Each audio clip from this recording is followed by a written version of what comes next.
ari amafaranga wa savings wayakuraho utayakuraho ibibazo n'ubundi urabigira, ibibazo mu kwezi n'urimo hagati urabigira. Iyo yakuyeyo n'ubundi urayakoresha ibibazo ukabigumana, niyo yarekeye ibibazo bifite. Uze ngo self discipline ni ingenzi yo kumenya ngo singomba gukuraho amafaranga mu gihe napanze kitageze. Iyo ni self discipline. Niyo mpamvu mu gitondo uzasanga umuntu abyuka yapanze gukora siporo akazikora uyu munsi, ejo kuwa gatanu siporo zikamunanira, kandi yazishakaga yatangiye avuga uti wanagiye gukora siporo undi muntu nagatangira uti ngiye gusevinga, undi nagatangira uti umwaka ibintu ngiye gukora, ariko bikarangira bipfuye. Ikibazo ntago ari what you do, ikibazo ni who you become. Hari akantu ugeze kuvuga ka saving. Nibyo ngiye wenda nkunda gusevinga, ndetse n'abandi bikunda kubaho bagasevinga, ariko nubwo na savinga birangira n'icyo neganya gukora kuri ya saving yanjye, igihe kigeze n'ubundi nkazasanga kuri konti yanjye cyangwa nizigamye nayakuyeho kera, bikarangira ibyo napangaga gusevingira nabigezeho. Mbese nta korane kugira ngo noneho icyo na savingiye byayibaze mbona bituma ndimo ndakuraho ya mafaranga byirengagize, hanyuma ya mafaranga na savinze nyakoresha icyo nakagomye kuba nyakoresha. Nakoze ikintu rero kijyanye no gusevinga ni ikibazo gikunda kugonga abantu benshi. Nagiye mbona abantu benshi basevinze agasevinga icyumweru, agasevinga ibyumweru 2, ibyumweru 3, ibyumweru 4, agasevinga ukwezi kwa mbere, ukwa kabiri, ariko bikarangira amafaranga yakuyeyo adakoze n'icyo agomba gukora. Kandi gusevinga bishaka bivuze ngo ikibazo ntago ari ukusevinga nabi, ahubwo ikibazo ni uburyo bikoramo. Yego noneho reka tugiye ku kintu cyo gusevinga. Iyo umuntu ashaka gusevinga hari ibintu agomba kubanza gukiranura muri we. Ikibazo cya mbere, ese nayahe mafaranga shobora gusevinga, shobora kubika, kuzigama, ayo mafaranga ntanere ikibazo. No urumva iyo wibajije ngo urabizi ubundi ari amafaranga ubika umutwe ukakurya, ari amafaranga ushyira kuri banki umutwe ari uri kuyisevingira umutwe ukakurya, cyangwa se wamara gusevinga amafaranga buri gihe ukumva umutima uri uterera kuri ya mafaranga, wayakuye yuko dufite akantu, wayakuye yuko dushaka akantu. Urumva bivuze ikivuze ngo amafaranga wabitse cyangwa se amafaranga uri gusevinga ateye ikibazo ku bwonko bwawe, kubera iki ntabwo buri gutuza butayafite. Yego hari kuri banki birimo birajyana icyo bita kwitera icyuma, nashize ariko bisa nkaho niteye icyuma. Wibaze birimo birasaba kujya gukora ayo mafaranga. Noneho ubwo uri kubyumva ari ahantu bihuriye n'ibintu byo kuvuga ngo nayahe mafaranga shobora gukura mu mafaranga nakire cyangwa nahembwe, nayabika aya mafaranga ntagire ninyagire ikibazo umutima nutere uyatereraho, kubera ko buri uko ubwonko butangiye kukwibutsa ayo mafaranga cyane, ayo mafaranga ugiye kuyakurayo. Kandi ikindi nyine umuntu agomba kuba afite discipline, self discipline, ikubwira uti ntabwo ikintu twashyira amafaranga kiragera. Ubundi arakantu naje kumenya abantu batazi batitaho, ari amafaranga wa savings wayakuraho utayakuraho ibibazo n'ubundi urabigira, ibibazo mu kwezi n'urimo hagati urabigira. Iyo yakuyeyo n'ubundi urayakoresha ibibazo ukabigumana, niyo yarekeye ibibazo bifite. Uze ngo self discipline ni ingenzi yo kumenya ngo singomba gukuraho amafaranga mu gihe napanze kitageze. Iyo ni self discipline. Consistency ni uguhora noneho ni wa mubare wihaye runaka amafaranga ngomba kubika, uziko nimbika urugero bamemba 1000 wenda 100 ku kazi, uhembwa 100, kandi ushaka kwizigamira. Impamvu ushaka kwizigamira ushaka gushora, kuko ntago washora utarizigamiye. Cyeze ufite umuntu w'amafaranga nibo ntago bivuze ngo uravuze uti ndashaka gushora, ndashaka kuzagura karakana, ni gute nakagura ko ntabafasha, ko nta bantu bamfasha mfite.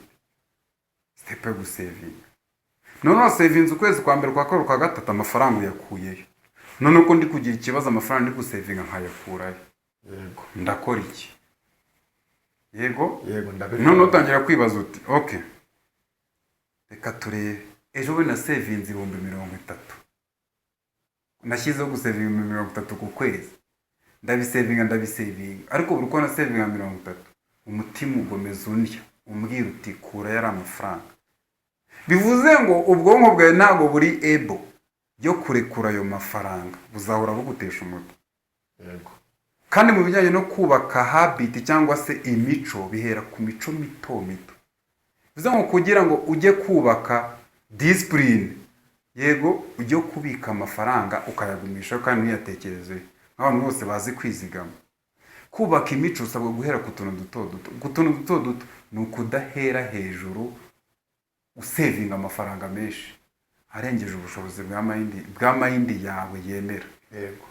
Ubwonko bwawe ntabwo burimo buremera ko usevinga 30. Bivuze ngo nuhera hejuru uzayakora igihe kitageze. Bika amafaranga, reba amafaranga ubika, ubwonko ni butangiye gutererayo. Iyo turi gusevinga ntabwo ugomba kwita ngo kungana n'amafaranga usevinze. Ayari yose upfa kuyasevinga ariko biri consistency. Igihe cyagera wakira amafaranga ugakura amafaranga ukayashyiraho. Kuko uko ugenda usevinga ayo make ni ingenzi kuko birimo birubaka n'umuco wo gusevinga muri wowe. Iyo umaze kumenyera umuco wo gusevinga ni handi noneho utangira kujya ushyiraho n'amafaranga menshi ukayibagirwa. Kuko umupangu wa mbere ntabwo ari ugusevinga ahubwo ni ukubakamo umuco wo kugira gute, ni ukubakamo umuco wo gusevinga. Wabyumvise noneho? Yego. Bivuze ngo niba ushaka gusevinga banza umenye umuntu usevinga yitwara ate, witware nk'uwo muntu. Hanyuma noneho umenye ngo naye amafaranga ngomba gusevinga atateze ikibazo. Icya gatatu tuvuga uti mfite igihe kingana gite nihashye narakura aya mafaranga. Yego. Hanyuma noneho mu gihe uzaba uri gusevinga uzaba ruti noneho reka mpange noneho icyo kuzakoresha no mafaranga. Kimwe nuko umuntu ashobora kubipanga mbere, ubipanze mbere nibyo byiza. Ariko ushobora kubanza kubaka umuco wo gusevinga noneho ukazapanga nyuma.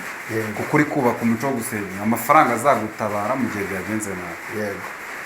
Murakoze ako ngako numva mwasobanukiwe wenda na bagenzi banjye bibaza icyo kibazo bazasobanukirwa. Hari n'ikindi kibazo nkunda kwibaza cyane, umuntu arahembwa uyu munsi, urahembwa 100, undi arahembwa 500, undi arahembwa miliyoni, ariko buri munsi urasanga amafaranga ni make. Kavuga ndabona ino salary mbona ari ntoya, icyaba kiza niko kubera ko mbona nafite ubushobozi bwo kuyakoresha nuko nabona akazi kisumbuyeho. Ndibaza ni amafaranga azaba menshi igihe ariko buri munsi twibaza ngo amafaranga buri munsi ni makeya. Ndumva haba ari njyewe haba na bagenzi banjye icyo kibazo bakunda guhura nacyo cyuko amafaranga twakira buri munsi ahora ari makeya, akunda kugenda buraho buri munsi. Ni gute ahubwo ayo mafaranga ngiye mbona nayakoresha haba makeya kuyo mbona yose nkabyaza umusaruro aho gukomeza setting mu bwonko bwanjye amafaranga ni makeya buri munsi. Yego, icyo kibazo nacyo nkunda kukibaza. Okay. Icyo kibazo nacyo ni ikintu nkunda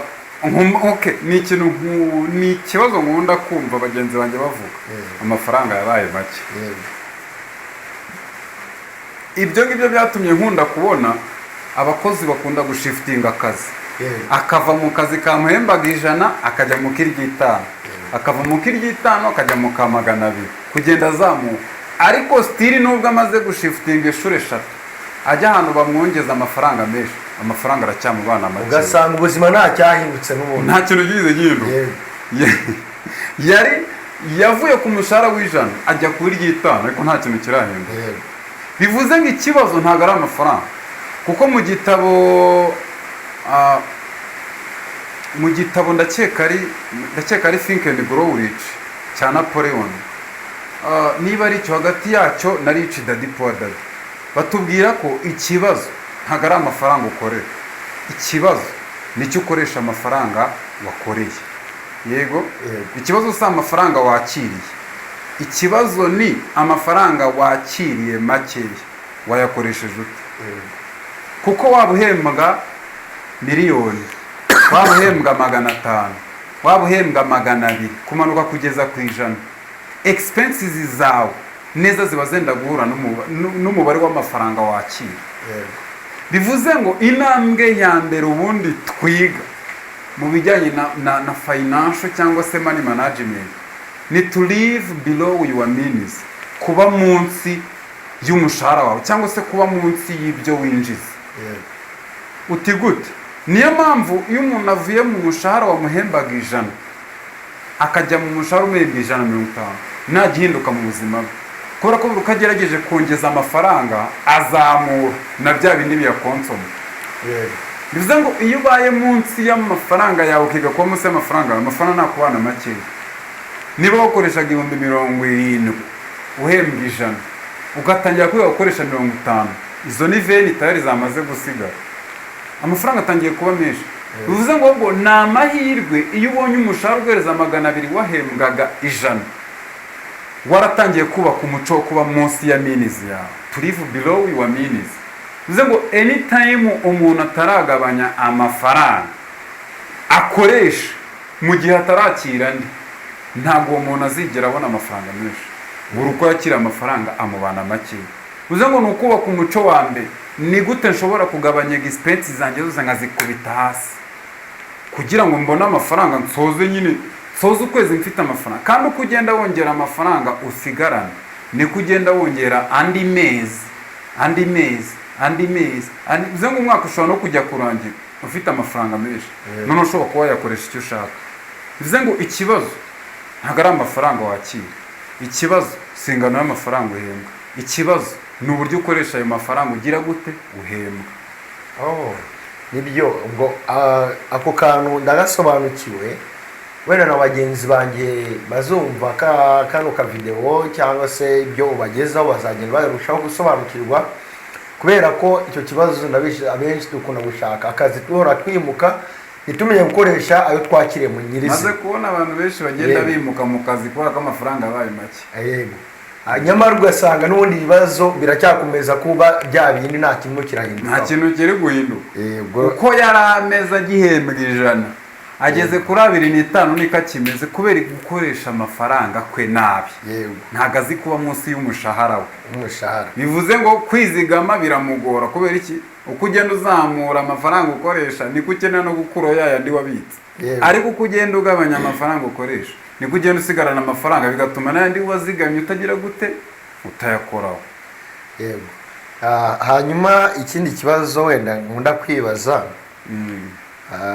n'ubundi ikijyanye n'amafaranga mbona cyangwa se nshaka kuyabona cyangwa umuntu akampa impano, n'ubundi nkajya kubona nkabona umuntu amaye nk'udufaranga, wakiriye amafaranga wenda nagize isabukuru umuntu akandemera udufaranga, cyangwa se wenda n'umuntu twabanye akamuha udufaranga. Ariko muri makeya uburyo nyakoreshamo nkahita numva kuko nyaboneye ubuntu ngomba kuyakoresha nyine ibyo niboneye, nkanya ko guhumana yakorera ngasanga ya mafaranga nciye mu ntoki, nyamara nakayakoresheje ibyanyungukira. Ndumva n'abandi wenda bigiye bibaho ku mafaranga cyane utavunikiye ukajya kubona amafaranga umuntu arakuremeye, bahita uvuga ati nta kindi no kunywamo agafanta nuko yakoresha utuntu twaho ngaho. Mbese ayo mafaranga yo nayakoresha ne, ndetse ubihuze n'umushahara n'ubundi mbona tubijyaniranye gikwiriye, ni iki nakoresha amafaranga gikwiriye buryo ntaza kugira umutima kuvuga ngo reka nyakoreshe ibyo niboneye kuko atamvunye cyangwa nabonye nyine nyakira gutyo bisanzwe. Okay, reka nkubwira akantu gatoshye. Ubundi amafaranga wakiriye atavuye mu mushahara urumva ameze nk'impano. Yego. Hari umuntu yaguhaye, sinzi bigize gutya nyine, yewe sinibyo ukinnye deal kumwe dukina deal iguhaye amafaranga. Yego. Ubundi hari ikintu bita opportunity, amahirwe aza rimwe. Iyo asanze utiteguye amahirwe aragucika. Kubera ko nigize gusobanura ijambo puwa bivuze ubukene, nigize gusobanura ijambo puwa acronym yayo. Ubundi acronym ya POOR iriya POOR, acronym ni passing over opportunities repeatedly. Bivuze ngo ni uguhora unyurwaho n'amahirwe inshuro nyinshi zikurikiranye. Eske ushobora kuba utazi kuyareba, ushobora kuba utazi kuyareba nyine ngo uyamenye, ushobora no kubona ko ari amahirwe ariko ukananirwa kuyahanduringa kuko uburyo ungana muri wowe na mindset yawe ni ntoya ku buryo itahanduringa ayo mahirwe wakiriye. Yego. Noneho rero bivuze ngo iryo jambo puwa rituruka ku uhora amahirwe aguca inshuro nyinshi zitandukanye, harimo n'ibyo kuba wakiriye amafaranga yari kugira ikintu akumarira, ariko kubera ko ntago wigize witegura muri wowe uvuga uti ubundi ndamutse mbonye amafaranga ko maze iminsi mvuga ngo nabuze amafaranga, ndamutse mbonye amafaranga nayakoze iki? Yego ni amahirwe. Okay, amahirwe rero ugira ngo uzabone amahirwe uyakoreshe, uyarebe, uyamenye, nurangiza uyakoreshe, bisaba kubanza kwitegura. Yego. Kuko kwitegura nibyo biguhereza ubushobozi bwo kureba amahirwe ko yaje. Ndibuka umunsi umwe ubwo ntari nzi kureba amahirwe, nigize kubona amahirwe mbona ko ari karananira kuyahanuringa kuko yari manini kunduta. Bivuze ngo ntabwo nigize nitegurira kwakira amahirwe anduta. Yego. Mbere yuko nza muri ibi bintu twari turi gukora kuri site, twari turimo turakora amashanyarazi. Dusoje umuvandimwe twakoranaga arambwira uti ariko rero ndumva hari ikiraka kinini shaka kuguha, hari etaje bambwirimo amafaranga itarubakisha, boss wanjye arashaka kuyima ariko ndagira ngo idiringe etaje aba ari wowe uyifata uyestare, kuko urabizi ko nestare amashanyarazi. Yego ndabizi cyane. Bambe opportunity sasa opportunity yo gufata etaje, ngiye nkakora iyo deal kanza mu ntoki akaba ari ngewe westare iyo etaje, cyangwa se uyiyobora mu bijyanye no kuyatsa. Urumva etaje ni ikintu kinini. Etaje irimo amafaranga menshi, nagomba guhemba amafaranga menshi, ndetse nanjye yo nzahemba ni menshi. Abakozi, abazacukura, abazashyiramo insinga, byose singiye wabikora. Yego. Abazagira amatiyo, ibintu byinshi. Uzi ikibazo cyabayeho? Kubera ko nari mfite mindset ntoya itanyemera gufata amahirwe angana gutyo, nagize ubwoba. Ndavuga uti ndamutse mfashe etaje ikananira, sinize guhemba abakozi, sinze gukoresha abakozi. Urumva ikibazo cyabayeho ni iki? Ntago nigize nitegura. Yego. Niyo mpamvu buri uko umuntu yakiriye amahirwe arayangiza, kandi amahirwe yaje aragenda kongera akazenguruka, agafata ikindi gihe akazongera kugaruka utaritegura. Buri uko amahirwe agenda kugaruka inshuro nyinshi, you become poor. Ugenda umukene kubera kutari kogniza amahirwe. Bivuze ikivuze ngo muhembere ya mbere nk'umuntu, n'ubundi bituruka muri self discipline y'ukuntu n'ubundi ugenda ukoresha amafaranga yawe. Bituruka n'ubundi muri bya iyo ubonye amafaranga, umushahara ukoze iki? Wibuke mu mushahara twavuze ko ushobora gukura amafaranga ya past, present na future. Yego. Bivuze ngo amafaranga yose uzakira, yaba arayo wakiriye, uzafata nka opportunity yo kwishyura amadeni, opportunity yo kwishyura bya bintu uri gukoresha, opportunity yo kwizigama menshi, kuko ari amafaranga aje utari warapanze. Bivuze ngo biraza kongera saving, byongere kwishyura abantu bafashe amadeni, ndetse bikomeze no muri present. Bivuze ngo ugomba kwitegura mbere yuko amahirwe. Ntabwo utegereza amahirwe ngo ubone kwitegura, uritegura warangiza ugategereza amahirwe. Amahirwe yaje agasanga witeguye, niwa muntu bahita bita ngo ni lucky, ngo umunyamahirwe. Yego. Buriya muntu si umunyamahirwe, ahubwo yiteguriye amahirwe.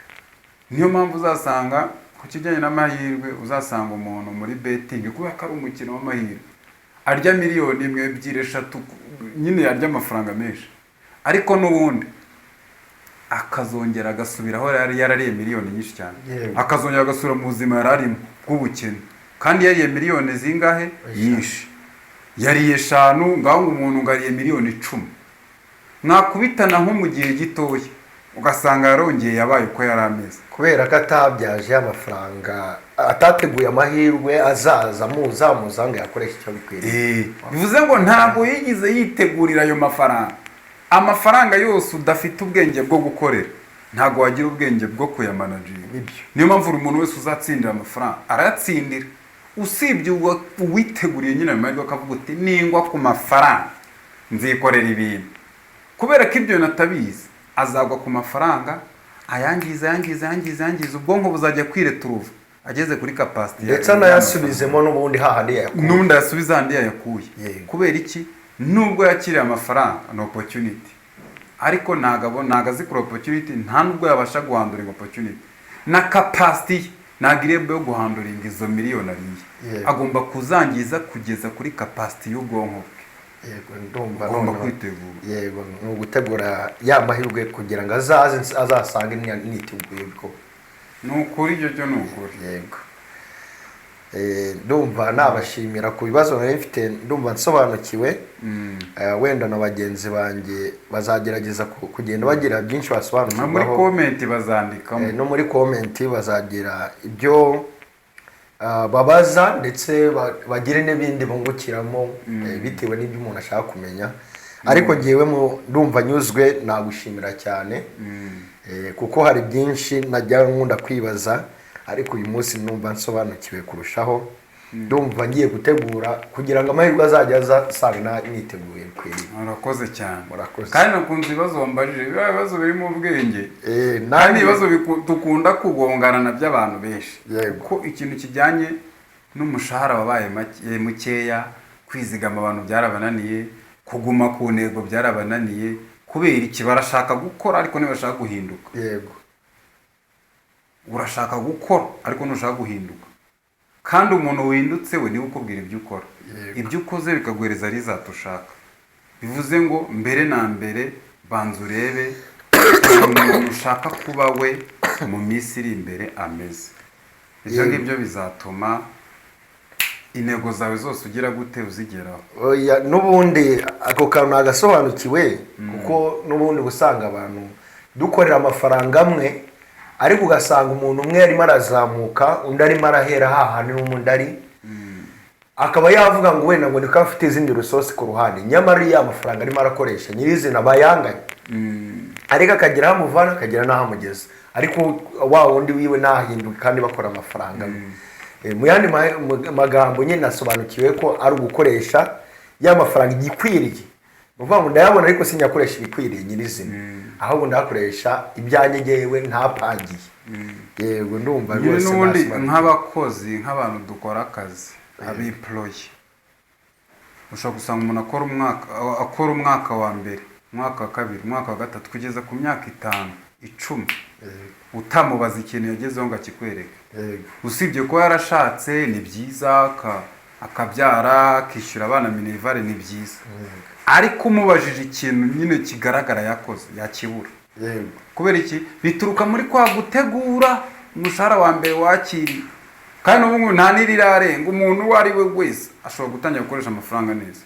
Kandi tugomba kugera ku bintu bya danje. Niko bimeze. Ni ukuvuga ngo ikiganiro bizi kiraza kugera neza ku bantu, ndetse umuntu wese uri buze kugira ikibazo waza kwandika muri comment, cyangwa se ukavuga ku cyo ushaka ko tuzaganiraho, cyangwa se ku kiganiro tuzabakorera tukakivugaho. Ikindi kintu, abantu 70% by'abantu bakurikirana ino channel ntabwo bakunze gukora subscribe. Niyo mpamvu unkoreye agafeva ushobora gukora kuri subscribe, cyangwa se ukandeba subscribe button. Ibyo byatuma YouTube yaguka, kuko yaguka niko natwe turushaho kubategurira ibiganiro byiza bizagufasha kuzamura mindset yawe, tukazahora warabaye umuntu wa danje. Nkunda like zanyu, nkunda comment zanyu, ndabakunda cyane. Ciao.